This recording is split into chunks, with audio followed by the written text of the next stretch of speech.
good whatever time you get to watch this video. My name is Marian Mikali. Welcome to my channel. If you are very first time, karibu sana. We are talking about marriages. If you are returning sub, karibu sana. Pia nawe, let's do this. Let's dive. Let's get straight into the video. Today we are discussing why therapy is not working for a lot of marriages, and another subtopic of why, anyway, for those that are in such situation, why do I need to save my marriage?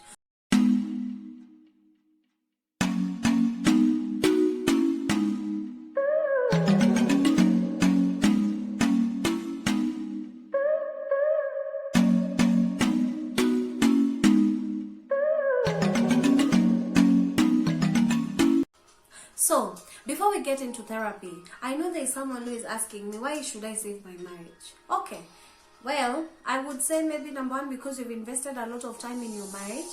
So again, you should save it, especially if you've been there, you've stayed there, you have gone through a lot of things to make your marriage work. Don't quit on it now. What I wouldn't encourage you is to stay in an abusive marriage that will cause you to either lose your life or get hurt. But if it is a marriage that is things that you can work on, then I would encourage you to work on it, because you have wasted time, you've wasted your resources, your own love, you've invested a lot for you to just quit on your marriage. Again, if you are if you're in a verge of divorce sometimes, and because I have been a child that, of course, my parents split at some point. When you are a child from a broken home, you always have something missing, okay? And I'm speaking this on because of those ones of you that have children, and you think that the baby is a bit too young to understand what is going on. The truth is, we always know. We also are part of, we are affected as much as both of you are affected, but I think we are affected more because now we love both of you, and you force us either to pick sides, you force us to hate one person. We hear you speaking negatively about people that we actually value. If you're a baby, you're in a place where you're hearing your mom speak so negative about your father, and you've never seen that side of your father.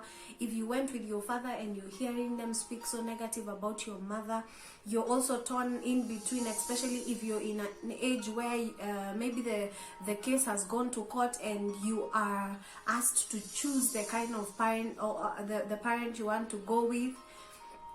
So of course you're conflicted, and it's a lot of emotional strain, and it requires a lot of maturity for a child, which of course as a child you're not mature enough for. And of course, yeah, so you should save your marriages for the sake of your children. So that's basically what I'm saying, because you will help them, and then again it affects our confidence as children. Why again should you save your marriage? Of course, we have talked about, you know, divorce and such things bring a lot of stress, and stress can lead to other things, high blood pressure. It can cause you to have issues with your health. One thing again we learned about divorce, and this is a research that was done, yeah, men that have divorced their wives die earlier than those ones that live with their wives. Why? Because when you're married, your wife makes sure that you eat a balanced diet. That was a research, it is not me saying. So of course you will be eating healthy, meaning you will live longer. But when you're alone, you want to eat unhealthy. Maybe you are drunk, maybe you want to do a lot of nyama choma and all those, which are good, not bad once in a while to indulge, but when you make them a habit, of course they have an issue on your health. So of course men that live with their wives live longer because they are taken care of, they live healthier, and of course there is peace in the home. Okay, yeah, so that is why you should save your marriage. Why we are talking about why therapy does not work. A lot of therapy that we have been using the therapy of of individual psychotherapy, where as couples you are taught to respond in an unjudgmental and an accepting manner to all feelings and thoughts expressed by your partner, where it's just an active listening. So for example, we're in a therapy room and my husband is complaining about how I am nagging and how I am not good, maybe in A, B, C, D. So mine is to stay there and listen and agree. So in a non-judgmental way and accepting. So whatever he's saying about me, even if it is something that I feel like you're being offensive, I should accept. Yeah, so that is the kind of therapy we are learning. We are learning to listen and not be judgmental. The honest truth, when we are talking about it in therapy, it will make sense because we have a third party who is helping us in that controlled environment. The honest truth is that there is no way that you will sit down and allow someone to tell you bad things about yourself and not become self-defensive. Like, I cannot defend myself. Why should I sit down and allow someone to call me names? I need to defend myself. So that is why therapy does not work. A lot of people that go for therapy, it works for some months and then again because of course whatever we are being taught, we will use it for a couple of, if we are good students, for 3 years or some few years, and then we are like, you know what, I am pretending now, I am not even here, I am just doing it because we were taught in therapy. Okay, so of course people tend to, it's like you learn it. Yeah, you are forced to you're conditioned and you will follow it, but it will not work because of course it is not what you wanted in the first place and you don't mean it.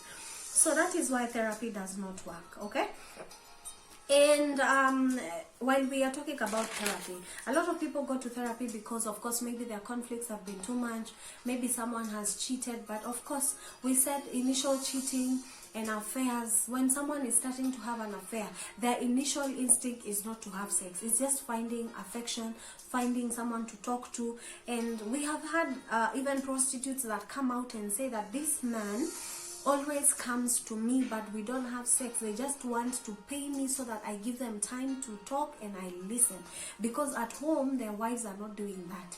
And when this woman is listening, at the end of the day, maybe if that continues, they will tend to be attracted to the woman because they feel this one is listening, so she's caring, so they start to develop feelings, and then it might graduate to a sexual relationship. So of course, that being said, we need to work on ourselves as individuals.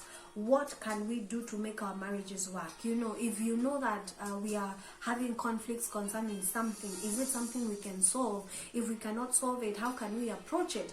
And while we are talking about conflict solving and resolutions and all that, I just need to mention a few things that we can use, of course, because I believe that when we are having conflicts, there are ways that we can use to solve conflicts. And there are two types of conflicts in a marriage. We have the solvable ones that we had talked about as part of our principle, where we said we solve the solvable ones, but we also have perpetual conflicts.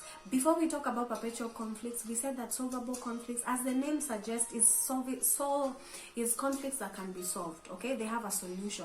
So if you guys sit together, agree on a solution, and you move forward as much as it's a conflict. The other conflict is the perpetual conflict.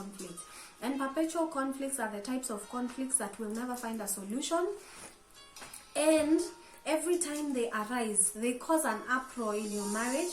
But if you're a couple that is very mature and you've nurtured your relationship, when such perpetual conflict arise, you develop coping mechanisms to talk about them, even if they are a soft spot for each and every one of you or for both of you. So couples that don't find solutions end up gridlocked. Gridlocked, as we said, is that you cannot find a solution. It is where the conflict has gotten to a point it has no solution.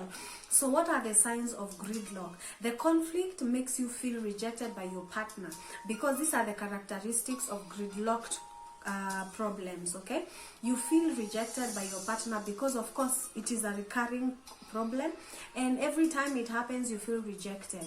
You keep talking about it to but make no headway. And again, if you become entrenched in your position and are unwilling to budge, because whatever you feel like is right and you don't want anything else, that is also a perpetual problem, because that means it cannot be solved. If you're unwilling to budge, means you cannot find a solution, even if the solution to that problem is there and it is easy.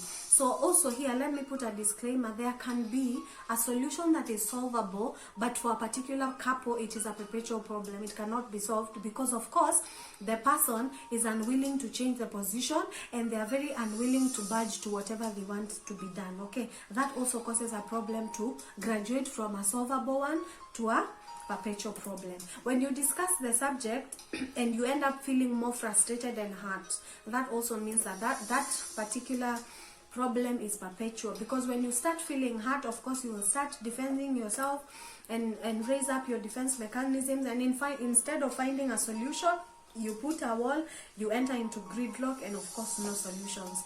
When your conversations about the problem are devoid of humor, amusement, and affection. When you are filified, it means that you are more rooted in one position and qualified. Like whatever this other person will say doesn't make sense. My decision, my rules, my way. That is the only way that is right. So your point of view, so you're very extreme on your point of view, and then you're not willing to compromise on what the other person is saying. So of course that will end up to be a perpetual problem, because you want to follow your way. Eventually you disengage from each other emotionally. So that also is another reason that will cause you guys to get into a gridlock and a perpetual problem. Okay, so how do we solve these gridlocks? You need you need motivation and the willingness to explore hidden ideas. Okay, and hidden ideas is, you can also consult if you feel the need to consult, because of course you'll get a different point of view, and sometimes when you consult you will get solutions that may be like the one your spouses give, but they will be in a different tone, and maybe you will appreciate them more and also accept his idea. Maybe you are not willing to accept, but when they are raised by someone else that you maybe revere, then again you will pick the compliments. And the key is to uncover and share each other's personal dreams, so that it is easier for you guys to understand each other. When you sit down and you discuss what you love, dreams, aspiration, goals, and all these things, it's one way of knowing each other. And of course it's so easy for you to understand the other person and their problems, and also get to their point of view, and it is so easy for you guys to deal with whatever it is that you're dealing with. So how do we deal with such problems? Because of course there are so many problems that will be there. Instead of blaming one another, complain about it. Okay, so we complain but we don't blame, because when you start blaming, then again they will also look for something to blame, and instead of solving the problem, you will start a blame game. I make statements that start with I instead of you. Describe what is happening, don't evaluate or judge. Okay, explain, I don't like the way the toilet is left unflushed. Don't start to evaluate.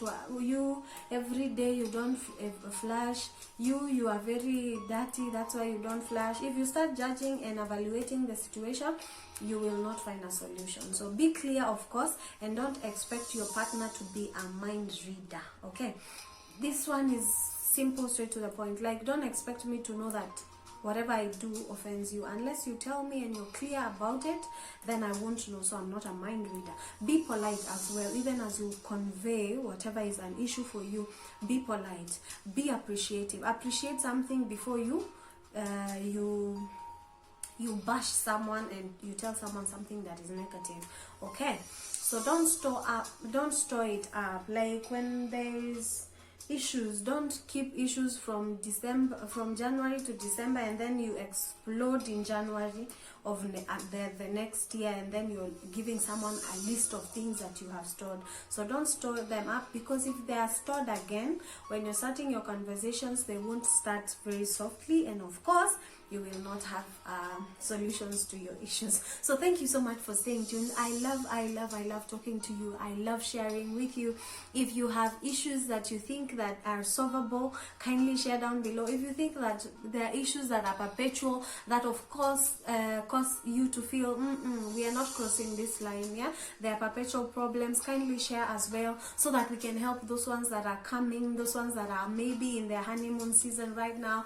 And trust me, one thing I need to also say, that there is no right way to doing anything. Okay, it's just learning what makes your marriage work and working with it. So we can't say that that particular couple has the right formula, so let's follow it. No, you have to sit down together, you're different people, get your right and work with your right. Okay, thank you so much for staying tuned. Mariam Mekali, Ndung'u is my name. See you on the next vlog. Bye bye.